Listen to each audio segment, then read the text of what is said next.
bukan ramai di tanah lapang. Standar berhasil pengajian bukan ramai, tapi ini sudah syukur luar biasa. Hanya Allah yang membalas Bapak Ibu sekalian. Suara saya jelas sampai ke belakang? Soalnya banyak yang bertahan di belakang tidak bubar, bukan karena suara jelas, karena tak bisa keluar, terjepit. Tapi insya Allah basah-basahnya pun bernilai ibadah insya Allah.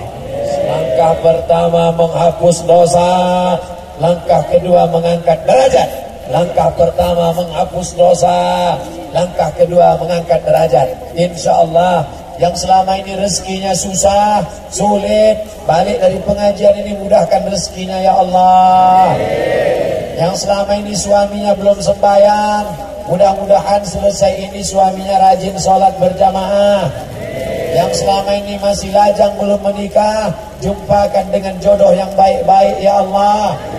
Yang sudah nikah belum punya anak, didapatkanlah hendaknya anak para penghafal Al-Quran insyaallah. Ustaz Somad, saya belum menikah Pak Ustaz. Umur berapa? 40 tahun. Kenapa kau tak nikah? Saya takut sama perempuan Pak Ustaz. Apa kau takutkan perempuan? Apakah ibu ini seram-seram? Tidak, baik-baik ini semua. Yang penting kau luruskan niat, banyak ibadah, berdoa kepada Allah, akidahnya sudah baik. Yang kedua, perbaiki ibadah. Salat sudah apa belum? Sudah. Puasa, jangan sampai tinggal puasa. Ibu-ibu kemarin tinggal puasanya 90 hari. Betul? Banyak yang tak ngaku. 90 hari puasa ibu tinggal. 30 hari waktu mengandung anak, 30 hari waktu menyusukan tahun hari. Bayar. Bagaimana cara membayarnya? Puasa sunat Senin Kamis dengan niat puasa qadha, bukan kata. Qadha. Besok hari Sabtu, habis Sabtu hari Ahad, habis Ahad hari Senin. Hari Senin malamnya niat, aku niat puasa qadha besok hari lillahi ta'ala. Senin, Kamis, Senin, Kamis, Senin, Kamis, Senin, Kamis. Sebulan 8 hari, 10 bulan 80 hari, 11 bulan 88 hari, tambah 2 hari. Setahun ibu puasa sunat, maka lunas hutang 1 anak. Suami-suami, bangunkan nanti malam istrimu, suruh puasa sunat. Ibu puasa sunat bagus, uang belanja berkurang, badan bisa ramping. Banyak orang menduga saya ramping karena banyak puasa sunat. Tidak. Sampai hari ini kerja saya makan. Dikasih kepiting lewat, dikasih tadi ikan apa namanya tadi, ikan kecil. Masya Allah, sedapnya luar biasa. Ustaz, udah ada pantangan Pak Ustaz? Ada. Apa pantangannya? 1, pantang dekat. Asal dekat habis. Makanya saya senang betul makan dekat orang yang mau makan udang, kolesterol. Mau makan kola, diabetes. Mau makan sop, jantung koroner, mati lah. Saudaraku yang dimuliakan Allah Subhanahu wa taala, untuk menyehatkan badan, banyak-banyak puasa sunat. Salat sudah, puasa sudah, zakat, bayar zakat. Jangan sempat lupa bayar zakat. Kalau di sana bayar zakatnya ke Badan Amil Zakat. Tapi di Takengon, di Aceh Tengah, bayar zakat ke Baitul Mal. Tempat salat Baitullah, tempat bayar zakat Baitul Mal. Alladzina yuqimuna as-salah wa yu'tuna az-zakah wa aqimus salah wa atus, bayar zakat. Saya tidak mau menanya-nanya Pak Bupati. Pak Bupati, berapa zakat Aceh Tengah? Saya tak mau tanya, saya tak mau tahu, saya tak mau mendikte. Yang jelas bayar zakat.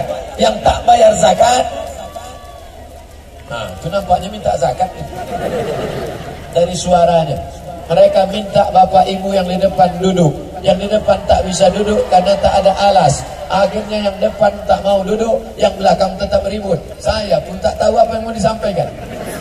Bapak Ibu yang dimuliakan Allah Subhanahu wa ta'ala, puasa sudah, sholat sudah, zakat sudah, haji, kenapa kau belum haji?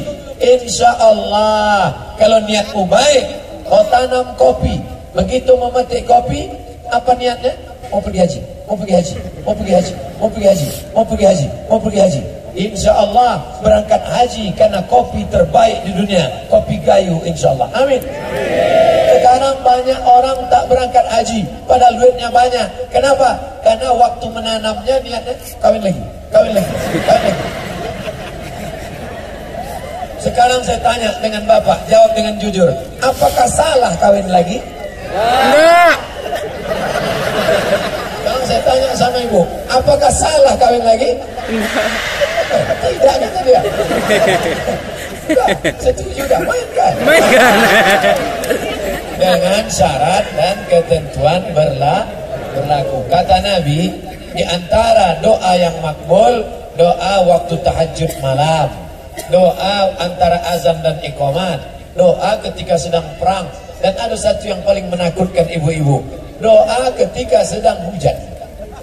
Nah, itu tadi banyak yang mengaminkan. Insya Allah rezekinya bertambah, dia tidak pikir macam-macam, tapi dipakainya berangkat haji dan umrah. Allahumma rzuqna ziyarata baitikal atiq.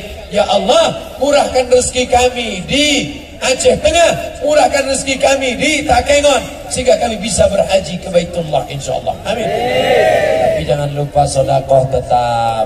Tolong saudara kita yang ada di Sigi, di Donggala, di Palu. Saya ke Aceh ini tidak singgah ke Riau. Dari Palu langsung ke Jakarta, langsung ke Aceh. Dari Palu langsung. Makanya pakaian ini dikasih pakai pakaian Gayo. Karena pakaian dari Palu sudah banyak kotor. Kasih pakaian Gayo. Apa maknanya? Saya melihat dengan mata kepala saya sendiri, Bapak Ibu.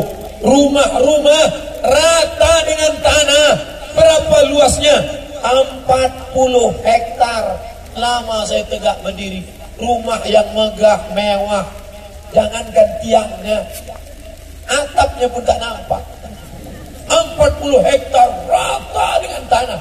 Tinggal 4 batang pokok kelapa. Itu pun bersengketa. Kata yang punya tanah, ini kelapa aku. Kata yang punya kelapa, ini kelapa aku. Kata yang punya tanah, tidak, karena kelapa ini sudah pindah. Sampai sekarang belum selesai pokok kelapa. Saya pun waktu ditanya bingung, Ustaz, ini pohon kelapa siapa? Yang nanam siapa? Saya. Tanahnya di mana? Sana. Waktu terjadi likuifaksi namanya, mengalir macam di blender. Tepung, telur ayam, mentega, kasih air, blender. Begitulah tanah itu berputar rata dengan tanah. Maka kita doakan saudara kita, mudah-mudahan yang terkena musibah di Donggala, di Palu, di Sigi, diberikan Allah kesabaran insyaAllah. Mereka bukan orang Aceh, mereka orang Sulawesi, orang Makassar, orang Kaili, tapi kita diikat oleh satu ikatan, La ilaha illallah. Di sana ada yang Kristen, ada yang Katolik. Mereka bukan saudara kita satu agama, tapi mereka saudara kita satu kesatuan negara Republik Indonesia. Ada saudara satu agama, ada saudara satu kebangsaan. Mesti kita tolong, kirimkan duit ke sana. Kemarin Ustaz Somad ke sana bawa apa? Bawa duit. Berapa duit Ustaz bawa? 1,1 miliar. Banyak duit Ustaz, duit orang. Duit orang saya bawa ke sana. Tapi tidak kami pakai. Tiket, makan, penginapan, itu tak kami pakai. Bawa, sampai di airport, jumpa saya. Ustaz dari mana? Saya dari Riau. Bapak dari mana? Saya dari Aceh. Oh, saya mau ke Aceh, Pak. Saya dari Aceh, membawa bantuan. Ini mesti kita amalkan. Yang pertama, akidah. Yang kedua, ibadah. Yang ketiga adalah akhlak. Tak ada guna amal kau banyak, tak ada guna amal kau banyak kalau tidak ada akhlak. Ini nampaknya Ustaz Somad tidak berakhlak, membelakangi Pak anggota Dewan DPR RI, membelakangi Pak Bupati, membelakangi tengku-tengku, membelakangi pimpinan daya, membelakangi ustaz-ustaz. Kenapa Ustaz berani membelakangi mereka? Ya, kalau gitu kita balik. Sekarang saya menghadap mereka. Mudah-mudahan ibu-ibu diberikan anak-anak yang soleh-soleh. Mudah-mudahan bapak-bapak diberikan keturunan yang baik-baik. Inilah pengajian kita siang ini. Kalau nanti ada yang bertanya, apa yang disampaikan Ustaz Somad tadi? Ada 3 syarat menjadi muslim yang baik. Ada 3. Akidahnya benar, ibadahnya baik, dan berakhlak. Dah berapa lama Ustaz ceramah? 40 menit. Jam saya tak mungkin bohong. Walaupun harganya murah, tapi dia tak pernah bohong. Untuk apa jam mahal, tapi ditengok mati? Nah, saya sudah tausiah. Sekarang kita jawab pertanyaan-pertanyaan yang sudah disortir. Ada yang pertanyaannya sama, ditinggalkan. Orang tua saya sudah puluhan tahun bertengkar dengan saudaranya hanya karena harta warisan. Tolong jelaskan bahayanya. La yadkhulul jannah, tak masuk surga. Qati'ur rahim, orang yang memutus tali silaturahim. Hai bapak-bapak, hai ibu-ibu yang berkelahi karena warisan, pulang dari sini kalian bagi harta warisan. Laki-laki dapat 2 kali bagian perempuan. Undang ustaz-ustaz, kenapa kelahi masalah warisan? Karena tidak sekolah pesantren, karena tidak sekolah agama, karena tidak dimasukkan ke daya, tak tahu jatahnya berapa, akhirnya berkelahi. Maka bagi harta warisan menurut hukum Islam. Bagaimana pandangan Islam? Orang yang berkepribadian ganda, kadang-kadang muncul kewanitaannya, kadang-kadang muncul laki-lakinya. Ini bencong. Padahal dirinya berontak, maka diruqyah. Pergi ke masjid, cari buya, cari ulama, diruqyah. Mungkin dia sedang dimasuki jin LGBT. Lalu kemudian dilatih, minta Bapak Kasdim, Bapak Dandim, Bapak Kapolres, minta latihan tentara, baris berbaris, supaya dia selamat dari penyakit homoseksual. Ustaz, saya rekanan bank konvensional. Saya membuat perjanjian bank nasabah, mau minjam uang, akad kredit. Dilaknat orang pelaku riba, yang makan riba, yang transaksi riba, yang diberi makan riba, yang mencatat, semuanya sama. Maka berhenti riba, beralih ke bank syariah. Bangga jadi orang Aceh, karena bank yang pertama berubah menjadi bank syariah adalah Bank Aceh. Allahu Akbar. Kebanggaan kami karena tulisan tangan saya dapat Pak Ustadz baca. Semoga Ustadz selalu dalam lindungan Allah. Amin. Saya dulu SMP pernah buat akun FB, isinya adegan porno. Kemudian setelah saya ngaji ternyata itu dosa jariah. Sekarang pertanyaannya, bagaimana cara tobat? Tobatnya kau tutup itu FB-mu supaya jangan ditonton orang. Kalau tidak, rekeningnya mengalir. Cari orang yang paham, blok itu FB. Yang kedua, salat sunat taubat, insyaallah diterima Allah taubat nasuhamu insyaallah. Amin. Sejak usia 3 tahun, adik saya sudah jadi yatim. Dia sering diberi uang tetangga. Seandainya uang itu diberi tetangga, kami belikan untuk dapur. Apakah kami termasuk orang makan harta anak yatim? Kalau engkau mampu, kalau engkau punya duit, jangan makan harta anak yatim. Tapi kalau tidak sanggup, boleh makan sebagian harta anak yatim. Ayatnya dalil Quran, wal ya'kul bil ma'ruf, makanlah secukupnya. Ibu, suami meninggal, ada orang sedekah, ambil berasnya, engkau boleh ikut makan. Quran membolehkan, wal ya'kul bil ma'ruf. Mudah-mudahan Allah bukakan pintu rezeki untukmu, Bu. Saat ini saya sedang dilanda rasa untuk pacaran, tapi di hati saya tak ada motivasi. Say no to pacaran. Ini bukan bertanya, ini curhat aja nih. Jangan pacaran, jangan pacaran. Siap putuskan mantan, buanglah mantan pada tempatnya. Ambil HP, cari nomornya, delete. Yang selingkuh-selingkuh, berhenti. Pelakor, pengganggu laki orang, berhenti. Senior, senang bini orang, stop. Pak Ustadz, bagaimana hukumnya keluarga tidak melakukan sholat 5 waktu, sedangkan istrinya selalu sholat 5 waktu? Man taraka sholata muta'ammidan, siapa yang meninggalkan sholat secara sengaja, fakat kafara, maka kafirlah dia. Tidak disolatkan, tidak dikafankan, tidak dimandikan, tidak dikuburkan di pemakaman kaum muslimin. Sholat, sholat, sholat. Bagaimana cara menghafal Quran waktu sibuk antara kuliah dan membantu orang tua? Sebelum sholat subuh, hafal setengah halaman. Bangun jam 4, mandi, hafal setengah halaman.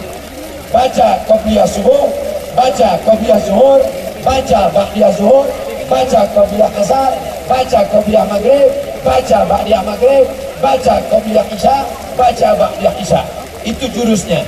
Hafal sebelum subuh, baca qobliyah subuh, baca qobliyah zuhur, baca ba'diyah zuhur, baca qobliyah asar, baca qobliyah maghrib, baca qobliyah isya, baca ba'diyah isya. Begitu cara menghafal waktu sibuk. Kapan waktu sholat sunat fajar antara azan dan iqamah? Ya, Ustaz, dosakah saya jika orang tua saya menjodohkan saya dengan orang yang tidak saya kenal? Ibu, bapak, jangan jodohkan anak dengan orang yang tidak dikenal. Nanti dia akan kacau balau. Karena zaman kita bukan zaman Siti Nurbaya. Zaman dulu laki-laki tak kenal perempuan. Zaman sekarang anak SD sudah pacaran sama anak TK. Oleh sebab itu, dudukkan bersama, tanya,